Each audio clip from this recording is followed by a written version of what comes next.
در یک بارم که شده زرش پلو با مرغ تو با این سس جذاب و معرکه درستش کن، به شدت خوشمزه میشه. آخه فقط شما نگاه رخ جذابش بکنی. برای انرژی من ممنون میشم کارمو لایک کنین، سیو کنین و بفرستین برای دوستانتون. اول کار تیکای مرغتون که هم میتونه رون مرغ باشه هم سینه مرغ، با ادویه‌ای که داخل کپشن اسامیشون رو نوشتم و همراه زعفران حسابی تمدارشون کنین و بذارین کنار تا تمام به خورد مرغاتون بره. حالا قسمت خوشمزه این مرغمون درست کردن آلبالوهاشه که آلبالوها رو اول از هسته جدا کنین و اگر مثل من طعم سس ملس دوست دارین شکر رو حتما اضافه کنین، اگر نه میخواین ترش باشه شکر رو حذفش کنین، روی حرارت بذارین، اجازه بدین شکرش کامل حل بشه. این فاصله که سس آلبالوی شما جا میفته مرغاتون هم داخل یه تابه حسابی سرخشون کنین. توی این مرحله مرغ‌ها رو از تابه خارج کنیم، پیاز داغ درست کنیم یا مثل من از پیاز داغ آماده استفاده کنیم.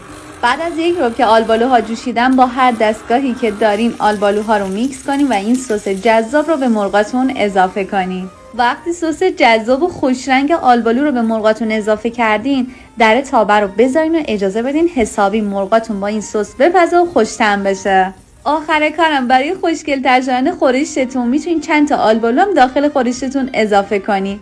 بعد از اون سرو کنین و با این سس جذابش دور هم نوش جان کنین. راستی اگه عاشق آلبالو پلو هم هستی توی پست قبلی آموزشش هست، حتما ببین.